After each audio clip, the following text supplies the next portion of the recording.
What up, Northview students? We are back for week 6 of Real O.T. I'm Rod, this is Ryan, and we are a little bit sad to be wrapping up the summer with you, but we're excited about going forward and kind of getting back into the swing of things with the new school year. Now, when I think about new school year, first thing that happens, right here at the end of summer, beginning of school, back to school shopping. Everybody, back to school clothes, back to school clothes, back to school supplies, the whole deal. So Ryan, we've been asking you questions. Okay. I'm sure that you have an opinion on some school supply or school shopping or a story for us.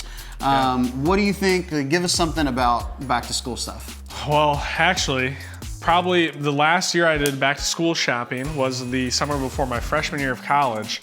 And I was supposed to go on a trip with a bunch of friends right before I left for college, and my mom didn't let me go because I didn't get any of my checklist stuff for like the back to school stuff, like get all my supplies, all your college. I'm moving across the country to like go to college, so I got to get all that stuff together.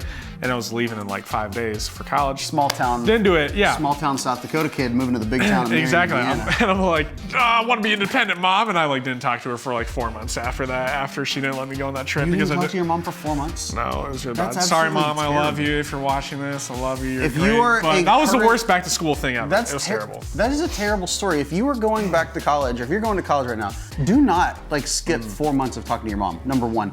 Number two, if you're in high school, you don't have the choice because mom lives with you. So that's true.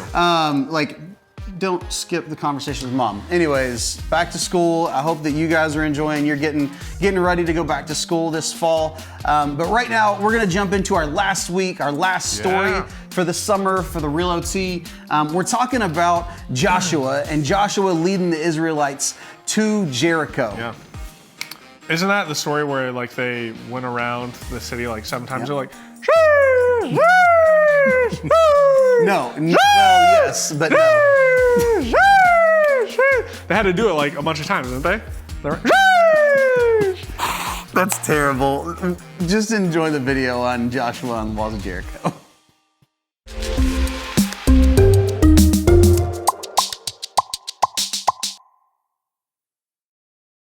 In the book of Joshua, chapters 5 and 6, the Israelite nation is following God toward the land that he promised them. But standing in their way is a strong, fortified city called Jericho. The people of Jericho would not allow the Israelites to pass through. The city's walls were high and mighty, and the Israelites were terrified. There was no way they could conquer such a city, which meant that they wouldn't be able to reach the promised land.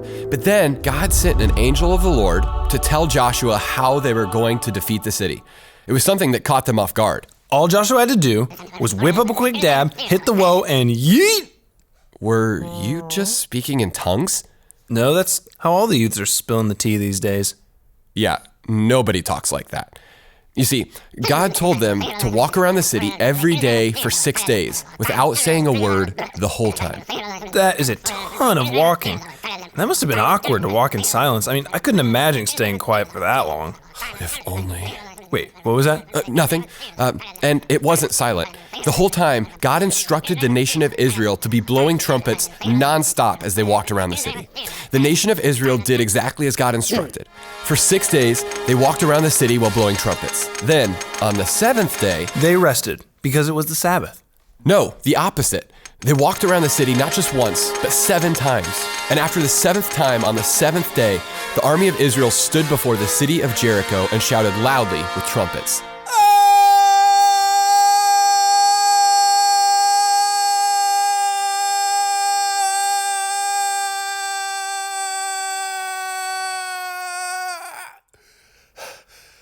Kind of like that? Exactly like that. Good job. Thanks. I've been practicing my yelling for a while now. How? Wait, why would you?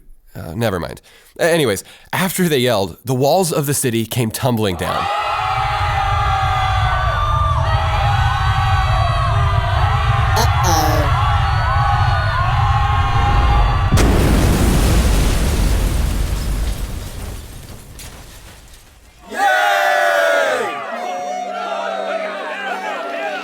Wow, who would have thought that was gonna actually work?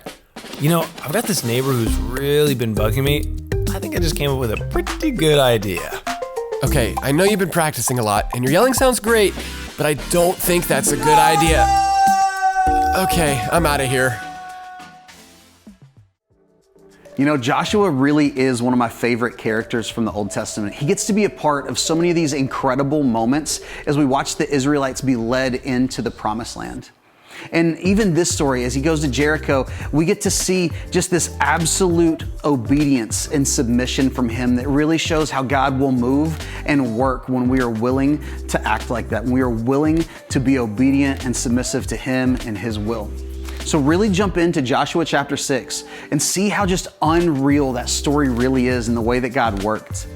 That's all we've got for this summer, for the summer of 2021. We get to wrap up the Real O.T. this summer, and we're really excited about what we get to do next, what we get to do over the next several weeks and months into our new school year. So we'll see you guys later.